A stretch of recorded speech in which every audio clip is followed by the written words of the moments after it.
बहुत समय पहले की बात है। सोनपुर के जंगल में बंटी कबूतर अपनी पत्नी टुनटुनी और दो बच्चों के साथ रहता था। बंटी के पास खेती करने के लिए छोटी सी जमीन थी, जिस पर वो सब्जियां उगाया करता था। एक दिन उसकी पत्नी टुनटुनी उससे कहती है, बंटी जी, इस बार हम अपने खेत में मटर की खेती करेंगे। ठंड का मौसम आ रहा है, मटर की अच्छी बिक्री होगी। लेकिन टुनटुनी, अगर मैंने अभी खेतों में मटर लगा दिए तो उसे तैयार होने में समय लगेगा। तब तक घर का खर्च कैसे चलेगा?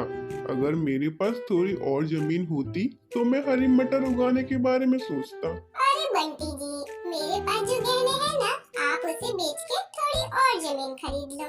आखिर मेरे गहने बक्से में ही तो पड़े हुए हैं। अगर वो आपके काम आ जाएंगे तो मुझे बहुत खुशी होगी। बात तो तुम बिल्कुल सही कह रही हो टुनटुनी, लेकिन तुम्हारे गहने मैं कैसे ले सकता हूँ? आखिर वो तुम्हारे माँ बाप ने तुम्हें दिए थे। नहीं नहीं टुनटुनी, मैं तुम्हारे जेवर नहीं ले सकता। जैसे आज तक मैं खेती करता आ रहा हूँ वैसे ही खेती करूँगा। ऐसे कब तक चलेगा बंटी जी? ऊपर से साहूकार बाज का कर्ज भी बढ़ता जा रहा है। मेरी बात मान लो। ठीक है टुनटुनी, तुम कहती हो तो मैं तुम्हारे गहने गिरवी रखकर थोड़ी और जमीन खरीद लेता हूँ। अगर हरी मटर की फसल अच्छी हुई तो उसे बेचकर तुम्हारे गहने छुड़ा लूंगा। अगले दिन बंटी कबूतर टुनटुनी के जेवर गिरवी रखकर थोड़ी और जमीन खरीद लेता है और मटर बोने के लिए खेत में तैयारी करने लगता है। बंटी कबूतर को खेतों में काम करता देख बिरजू तोता वहाँ आता है और उससे पूछता है, अरे ओ बंटी, इस खेत में क्या उगाओगे?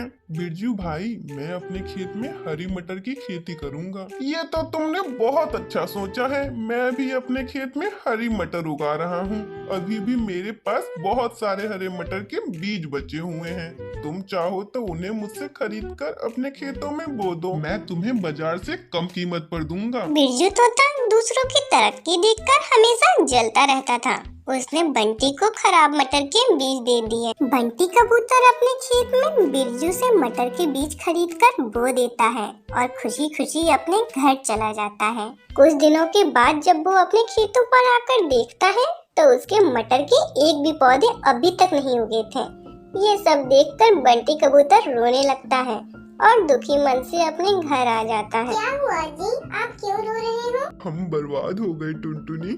मैंने हरिया से मटर के बीज लेकर अपने खेतों में बोए थे, लेकिन वो सारे के सारे बीज खराब निकले। एक भी पौधा अभी तक अपने खेत में नहीं उगा। उस हरिया ने मुझे बहुत बड़ा धोखा दिया है। मैं उसे नहीं छोड़ूंगा। अब हरिया से लड़ाई झगड़ा कर कर क्या होगा जी? अभी भी कुछ नहीं बिगड़ा है।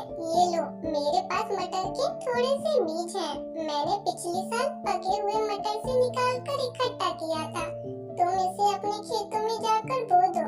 बंटी कबूतर फिर से अपने खेतों में मटर के बीज बो देता है। 2 दिन बाद उसके खेत में हरे हरे मटर के पौधे उगाते हैं। पौधों को देखकर दोनों पति पत्नी बहुत खुश होते हैं। भगवान की कृपा से मटर के पौधे उगाए हैं। देखो, अब हमें इनकी अच्छे से देखभाल करनी होगी जी। दोनों पति पत्नी मिलकर अपनी मटर की खेत की अच्छी तरह से देखभाल करने लगते हैं। एक दिन बंटी कबूतर की बेटी उससे कहती है, पापा पापा, आप मेरे लिए बाजार से खिलौने लेते आना। ठीक है बेटा, मैं तुम दोनों के लिए सुंदर सुंदर खिलौने लेते आऊंगा। बंटी कबूतर हरी मटर को शहर की मंडी में बेचकर बहुत सारे पैसे कमाता है और फिर अपने परिवार के साथ खुशी खुशी रहने लगता है।